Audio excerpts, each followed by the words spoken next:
Hello again. I'm now going to share with you another very special early English wooden doll. This doll is special for so many reasons, as was Charlie. I was the first owner of this doll outside of the ancestral family. And so I felt that was exceptionally cool. But because of that, I also felt a special responsibility in learning her history and understanding as much as I could about her and preserving that and sharing it with people. So this doll comes with exceptional provenance. She is from 1747, and we know that date, it is exact. We know that she was given to a little girl by the name of Mariana in the year 1747 while the family was in Paris and upon the little girl recovering from a dangerous illness, which we know was smallpox. Mariana was born in 1744, and she got this doll at 3 years of age upon surviving smallpox. So this doll came in her original box. Now, by the way, I forgot to mention that Bonnie Prince Charlie also came in supposedly what his original box, an old wooden box. There's no way that I can verify that for sure. These dolls probably didn't come in boxes all that often. But there's the likelihood that Charlie was kept in a box for the reasons that I discussed in the last presentation, that you had to keep this undercover that you were a Jacobite, that you were loyal to the Jacobite cause. Otherwise, it was considered treason and could be very dangerous. So I wouldn't have been surprised if Charlie had been kept in a box instead of in the open. But this doll was in a box for another reason. And I'll get to that in a minute.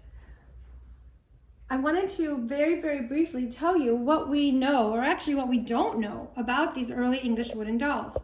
We know so little about these early English wooden dolls. We don't know the names of any of the makers, except for two. And the only reason that we know the names of two of the makers is because of a court case. There were two early English wooden doll makers. One name was William Higgs, and the other was a man named Pierce Newton.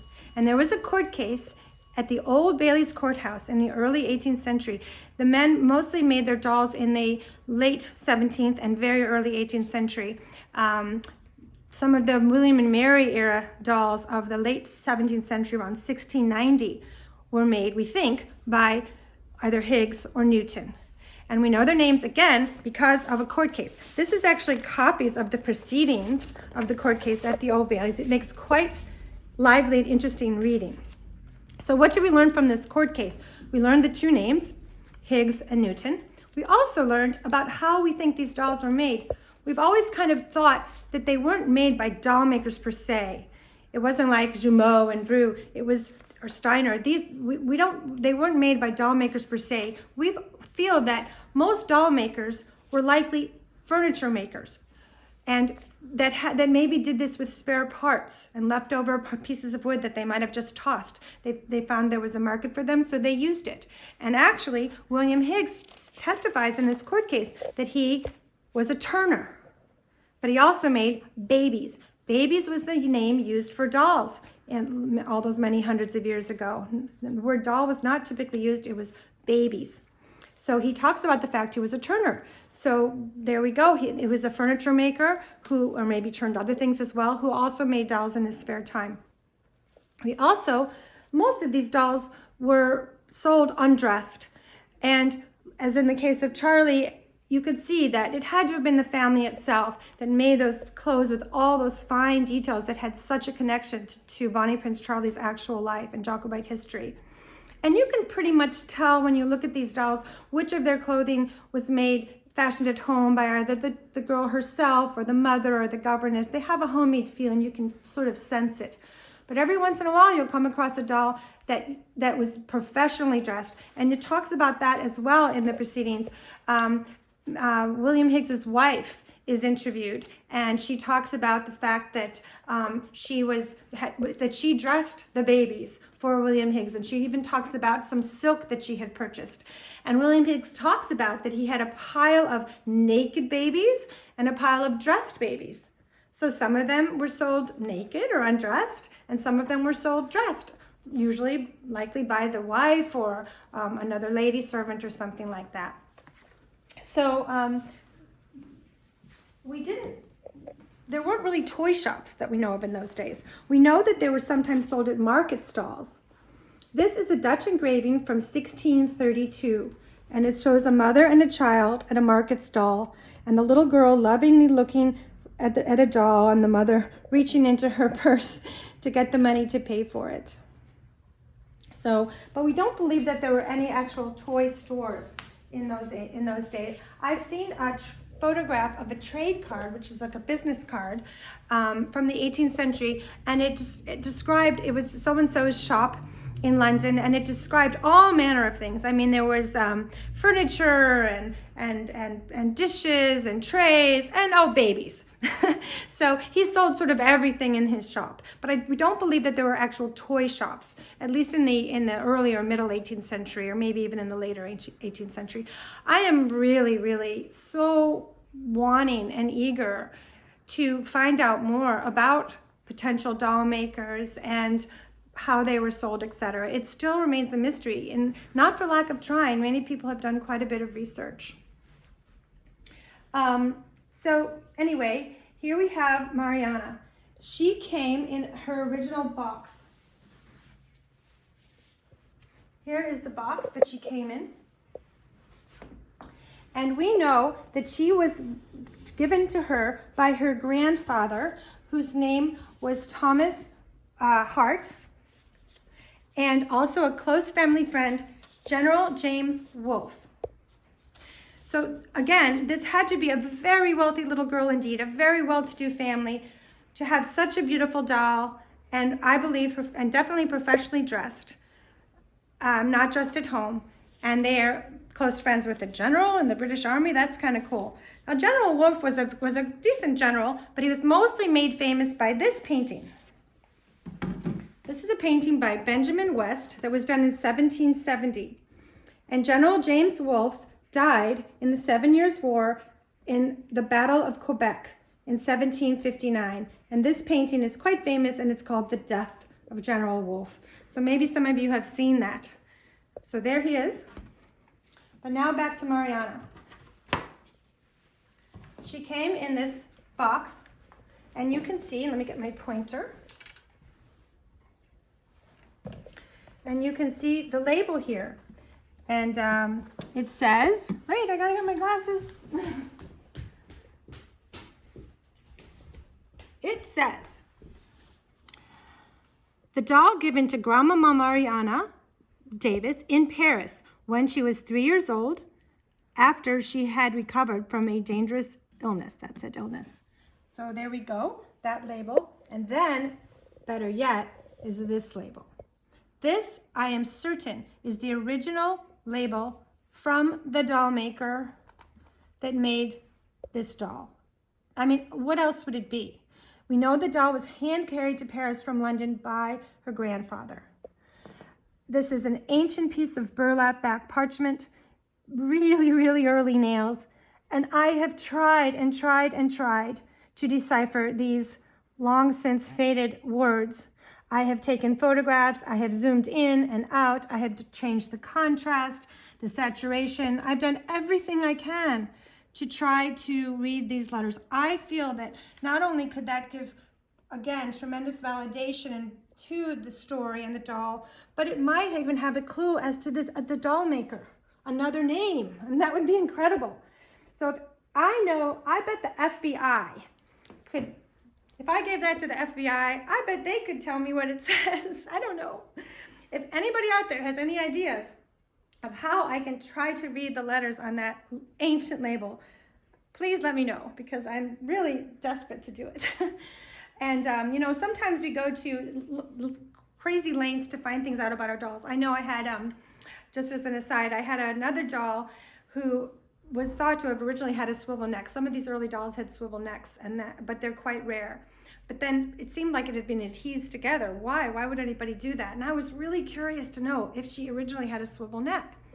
So I took her to my dentist and had him x-ray the doll. And sure enough, we found in the x-rays something that looked like a piece that had been originally a swiveling mechanism. So what us doll collectors do, it's kind of crazy but fun. So anyway, the box tells a lot. So let's open the box.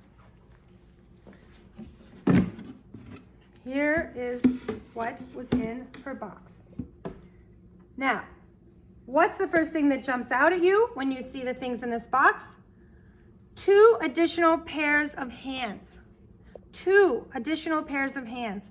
Why would a doll have 3 pairs of hands? These 2 and the ones that are on her. What a mystery. And I really, really wanted to know.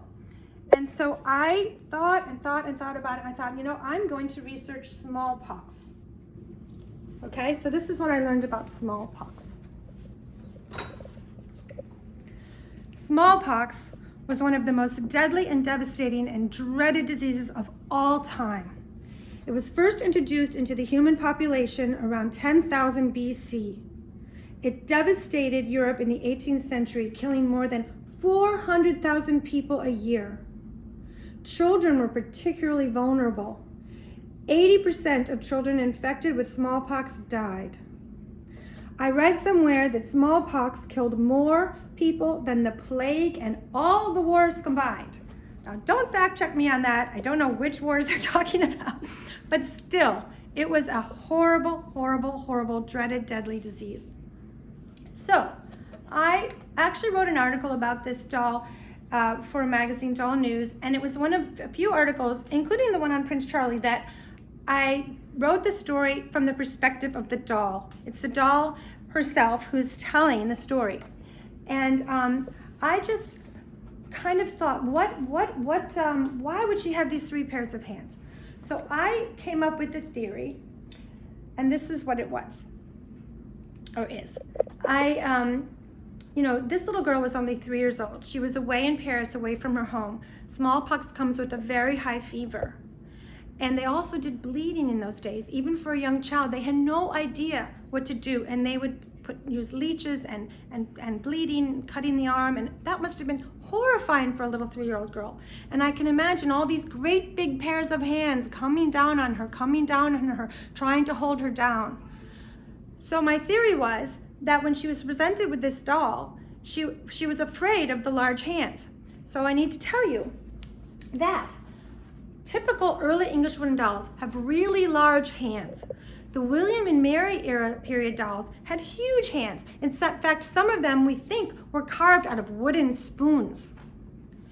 And you know, when you see the next doll I'm going to show you, her hands are twice as large as these dainty little tiny hands that Mariana ended up with. So my theory was that when presented with this doll, the child Mariana was afraid of the big hands. And of course, this family was very well-to-do, and so the grandfather took the doll back to the doll maker in London, had him make a second pair of hands. They were still too big, and so then he had him make yet a third pair of hands, and those are the ones that ended up on the doll. You can see here, this is very interesting because you can see how the hands were attached to the doll with this wire. And this wire, these hands were on the doll. Otherwise, why would the wire be so gnarly and bent up? And the first pair of hands is perfect condition, not even at all touched or used. And what's so neat is you can really clearly see the fingernails. You see those little fingernails? That's pretty rare in dolls too, to have the actual detail of the fingernails. But you've got the first really large pair, then the second medium-sized pair, and then finally the third that ended up on her. But then my father, who was a doctor, he gave me another idea. He told me that one of the symptoms or side effects of smallpox is severely enlarged and swollen hands. And I thought that sounded maybe even a little better. And so I used that in my story. In my story, when the doll is presented to the little girl, it's the mother, her mother, who was totally taken aback by these large hands on the doll and afraid of them. And it was a painful reminder of what her precious little girl, Mariana, had gone through. And so that's why they changed the hands to smaller hands. So, you know, it's just a theory, but I think it's cool, and it taught me all about smallpox. So let's now take a look at the doll herself and everything that she has. So the first thing you'll notice is this phenomenally exquisite pair of pockets. Now I must do a disclaimer because pockets were not worn on the outside of the dress. Absolutely not. They were worn underneath the dress and they were accessed by slits on either side of the dress. But I want everyone to be able to see these exquisite pockets. And as you can see, this dress, being that it's silk, is starting to disintegrate and rip here and there. And there's no way that I'm gonna lift up the dress all the way up there to show the pockets every time I want to show them, and I want people to see them. And that's why collectors today often will show pockets on the outside, but they absolutely were not worn on the outside, and we're going to talk more about pockets later with a different doll. So those are her exquisite pockets. I have rarely seen a large adult size pair of pockets with this exquisite and detailed and colorful embroidery, let alone on a doll. I've never seen doll pockets this amazing. On the left, you have two initials, an A and an R. Mariana's mother was Anna, and her father was Robert. There we have the A and the R, and that's also maybe why she was named Mariana, because her mother was Anna. And on the right, you have the family crest. Then, let's talk about her dress, okay? This doll was dressed by the doll maker, not with remnants of fabric that had been around the family. Most dolls that were dressed by the family, by the daughter or the mother or the governess, they used remnants of fabric that they already had. Fabric was very expensive, especially silk, and that's why you oftentimes see early English wooden dolls' dresses or skirts that were pieced together with strips of different fabrics because they used remnants, little scraps that they had left over. This doll has her dress is in one piece of fabric. She was dressed by the doll maker, or his wife rather. And why did they choose red? If they were going to buy any fabric they wanted, why red? They could have chosen green, they could have chosen blue, they could have chosen pink, brown, anything, right? They chose red. Well, I learned a little bit about that too.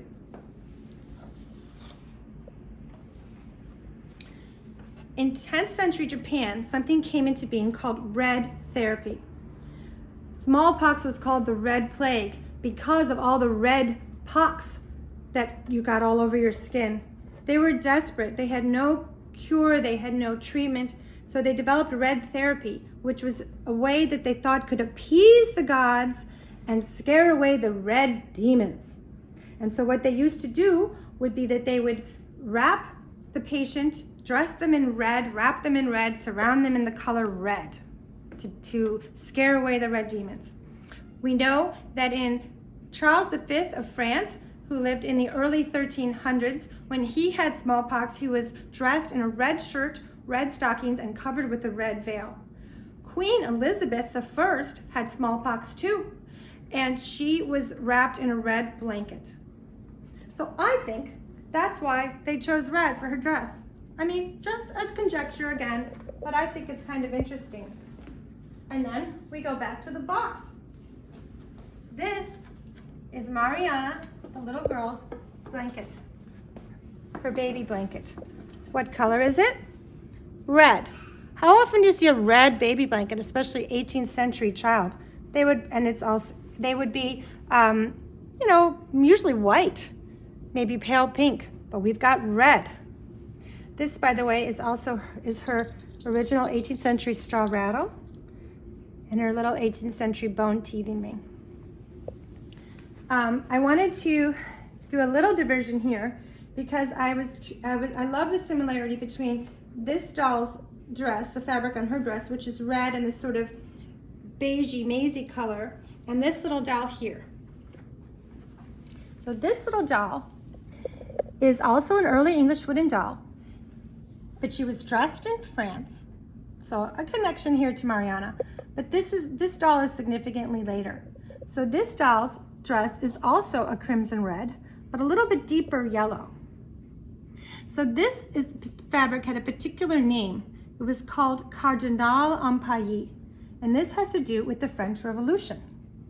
So I don't want to go into a big long story about the French Revolution, but the French Revolution was in 1789, and the populace was starving, they were desperately poor, and they were enraged, and there were lots of rumors and stories that spread around the population, and they were mostly circulated in pamphlets. They had these little flyers and pamphlets that they would hand out.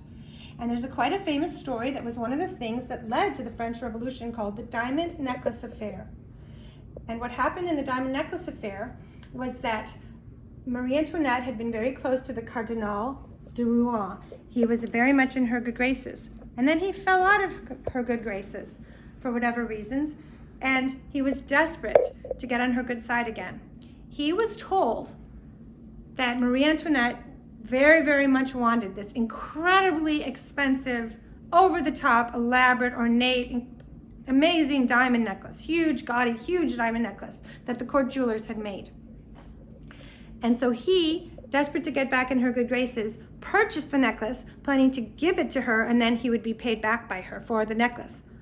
So he did just that. He purchased the necklace. He tried to gift it to Marie Antoinette, and she had wanted nothing to do with it. She didn't like it at all. So he had stretched himself thin financially to buy this piece, and then he was stuck with it. So he ended up very, very, very poor. And so there was a lot of mockery in France at the time, a lot of mockery, and you'd see it in the pamphlets, and you'd see it in street puppet shows and everything. And a lot of the fashion had to do with mockery too. So this fabric became quite the fashionable fabric to wear during that period, cardinal en paillis. And the reason it's called cardinal en paillis, that means cardinal in straw. The crimson red representing the cardinal, and the maize or yellow color representing the straw. Because wealthy people had beds, the very, very poor people in France slept on straw. So now the cardinal was sleeping on straw. He was so impoverished from purchasing that necklace. I think he actually borrowed the money to do so. It wasn't even his own money, and he was terribly in debt after that incident.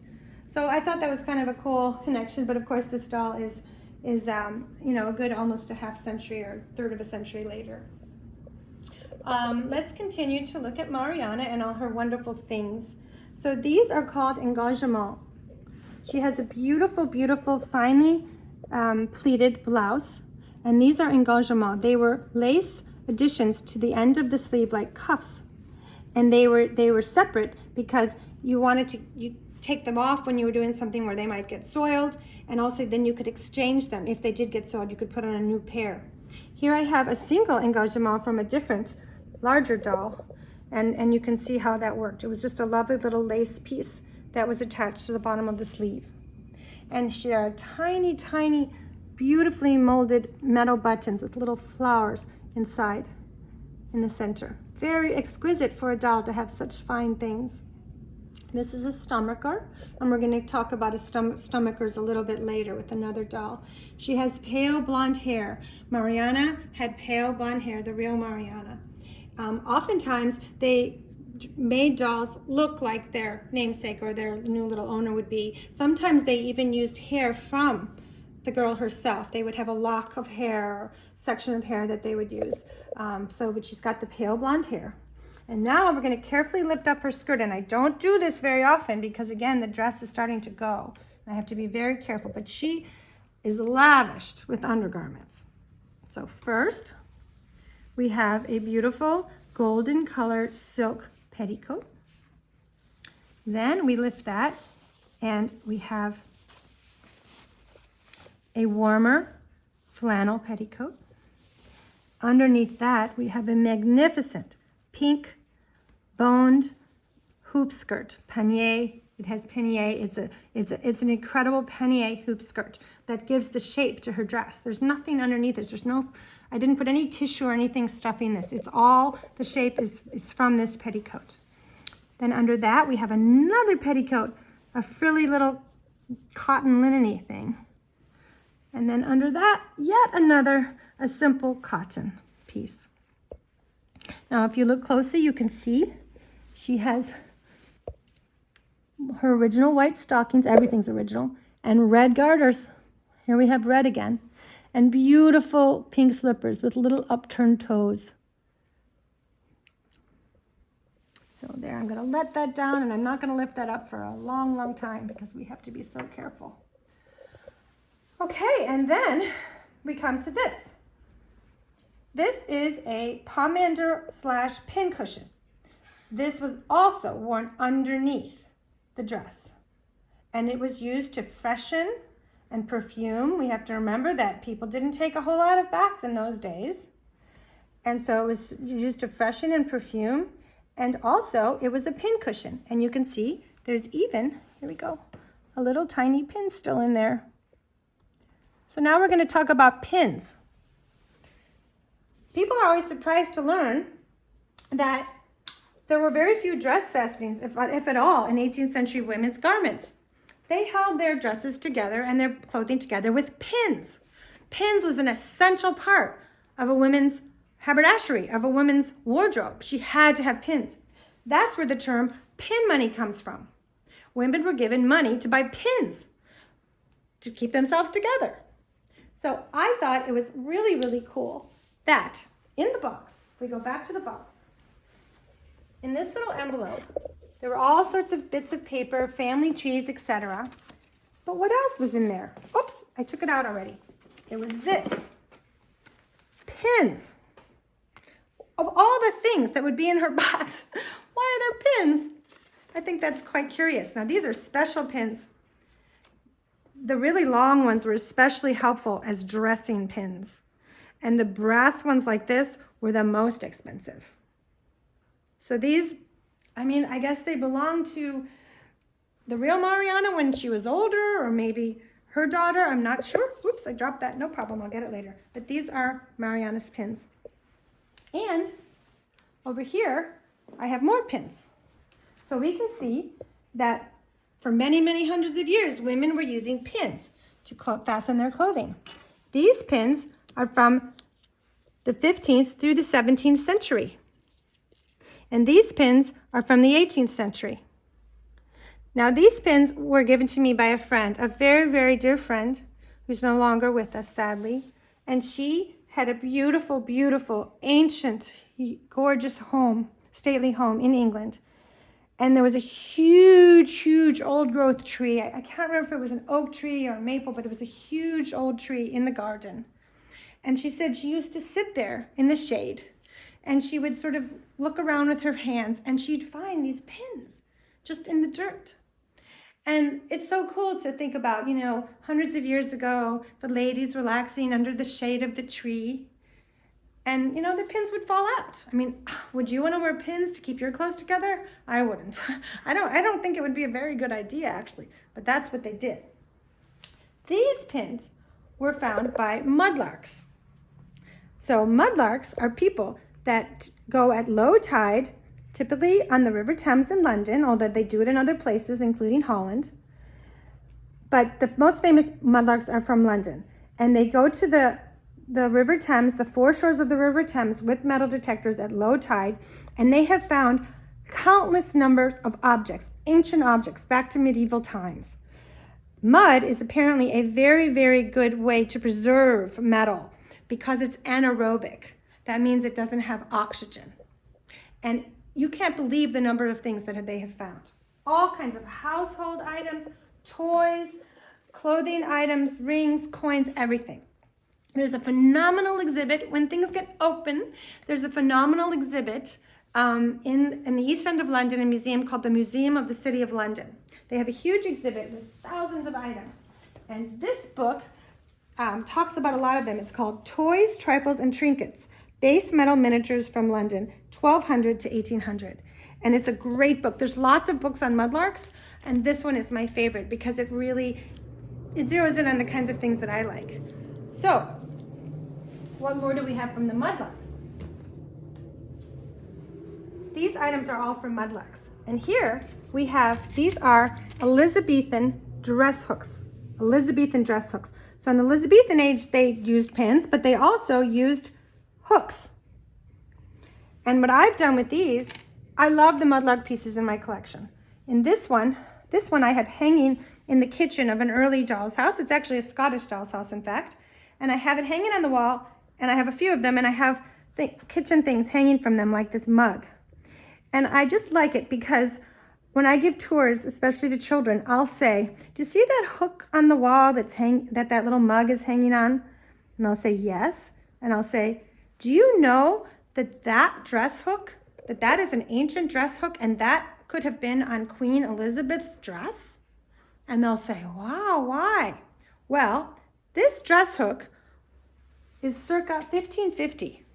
And I have a map where I've marked the location that each and every mudlark item that I have was found. I have a map of the River Thames, and it's indicated. I've kept records of where each piece was found, because typically when I purchased them, the dealer has told me that. In 1554, when Queen Elizabeth, not yet queen, was only 21 years old, she was indicted in something called the Wyatt Rebellion. They claimed that she was trying to overthrow the then Queen Mary, her older half-sister. And she was taken to the Tower by a boat. That's the way they usually approach the Tower. She was taken to Traitor's Gate. That was the typical route. And apparently a big brouhaha ensued. She was screaming and frantically, I'm no traitor, I'm no traitor. And there might have been a dress hook that fell off during that whole mayhem, right? And boom, down into the Thames, into the mud, and found many hundreds of years later. Now, again, just a theory, and they've found, trust me, hundreds and hundreds of these dress hooks, but you never know, right? And we know that this one was found right by the Tower of London, this particular dress hook. So there we have that. And then I have other mudlark items, and they all work so well with the doll collection. Do you see these tiny little buckles? I mean, these were human buckles, but look how tiny they are. They're the perfect size for a doll. I mean, they're really, really tiny. You could easily use them on a doll. Why not? It's a tiny little buckle. And I've also, here, I'll show you that again. Tiny, right? And then I've in one or two cases where I've had these buckles without this little centerpiece. I don't know what that's called, that little stick thing. When they haven't had that, I've used them as a bell pull handle. So there used to be bell pulls, particularly in the Regency era, where they would call the servants by pulling on this fabric, usually embroidered or needlepoint thick pull or piece of fabric or cord, and there was usually a handle on the end. So I've used these where I've attached the fabric to one end, and then the other end ends up being the handle that you pull on. So you know, you can use these things in your collection. And this is just a little, here, I'll lift this up so you can see it better. This is just some little frame of some sort that could be used to frame a miniature picture. And these two mudlark items are actually from Holland, this little miniature spoon and this key. So I have these all hanging and scattered in my various doll houses and with my various dolls. And these mudlark items are particularly special because these are verifiable toys. These are miniature plates. Little tiny plates, and this is a little tiny porringer. Look at the detail on the handles. Now, yes, it's not in great shape, but these are ancient. These are from the 1400s, the 1300s, maybe the 1500s. They're ancient, so they're pretty special. I meant to show you this. This is a trade card for a pin maker. So you can see how important pin makers. So this is for John Smither, pin maker, at the Crown and Son on London Bridge. Makes all sorts of pins for wholesale and retail. Pins were a big deal. Had to have pins. And then I wanted to show you some other objects I have with Mariana.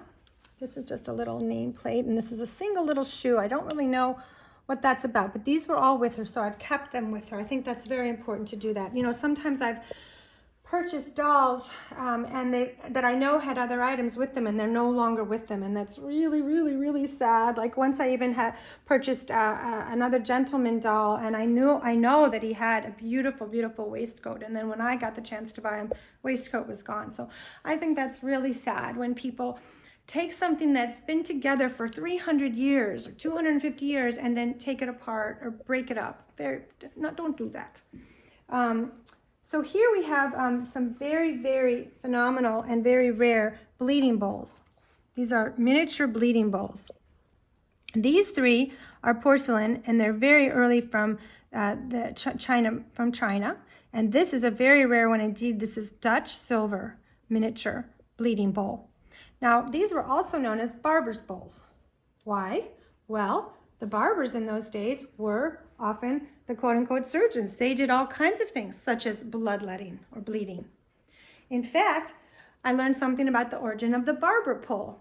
You know the traditional barber pole that's red and white striped? Well, it originally started out as just a white pole. But barbers, where you'd go to get your shave and your haircut, would also do bloodletting. So they would take these long strips of cotton that they would use to wrap the bandages, use as a bandage when the bleeding was done, and they were soaked in blood. And even if they rinsed them out, they were still stained bright red with the blood. And they would hang them out to dry, and then also as an advertisement that they did bloodletting.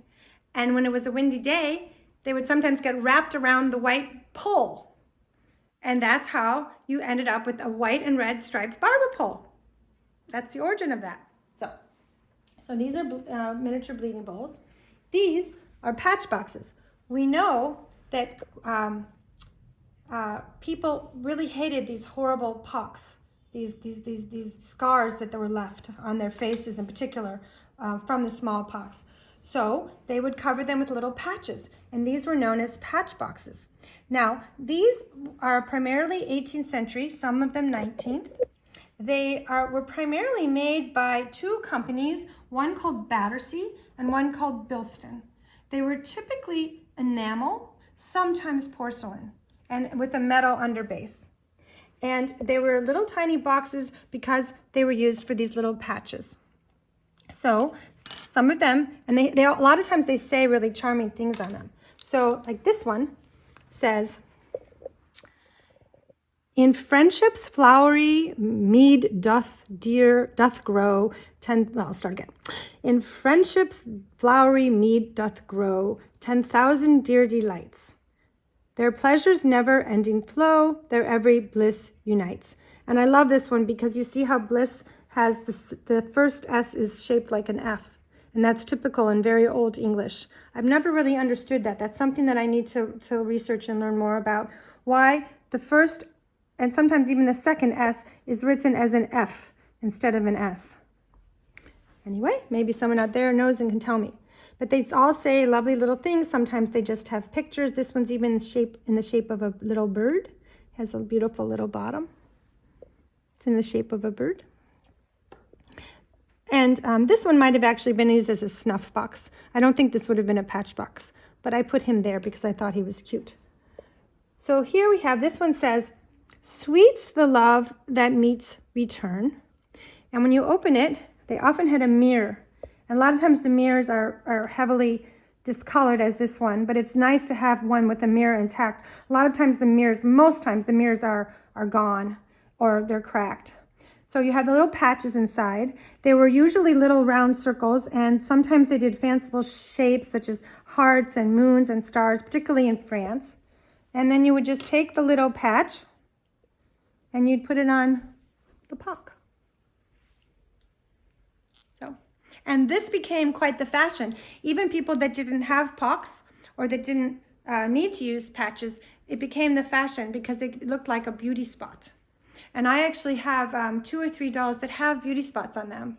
And I think that's so neat. Because again, it's history, it tells a story. And that's very, very rare too. So take that off. So those are patch boxes.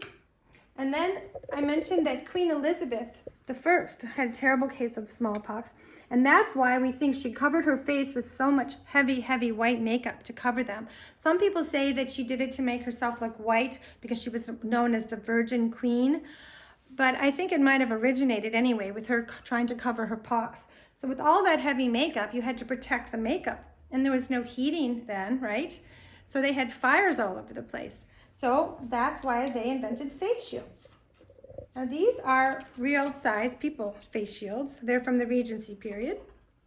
And so you would hold it in front of your face to protect your face from the heat, from getting ready from the heat, from getting burned from the heat, and also to protect your makeup. And here we have some doll size face screens. This is a face screen that would be about the size for Mariana. It's beautifully embroidered. It has a lovely either ivory or bone turned handle.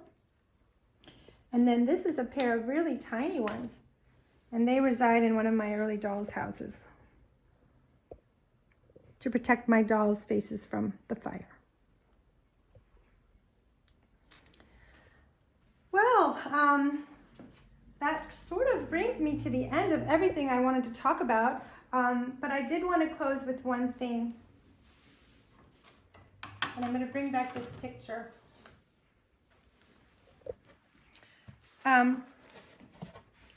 This picture says a lot because this is a little girl, pale blonde hair, about 3 years old, with smallpox. In the year 1796, a country doctor named Edward Jenner invented the first vaccine ever, and it was a vaccine for smallpox. By 1799, after 12,000 years of this horrid disease ravaging the entire world, it was eradicated due to this vaccine. And I am the first doll owner in 13 generations, I think I may have mentioned, to own this doll. And I think it's just so special that she has survived in such pristine condition. It's almost as though she was never played with. But she was definitely cared for and loved, and certainly a testimony to the little girl who survived. I had the great fortune to meet and visit with, I spent about half a day with one of the descendants of this doll. It was one of 3 sisters who decided to sell the doll when their mother died. Kind of sad that they did that, but anyway, I'm the lucky one who inherited her, and so I'm happy to share this story with everyone. And I looked around the room as we were having tea that afternoon, and there were a lot of family photos, and I noticed that a huge number of the grandchildren and nieces and nephews all had pale blonde hair.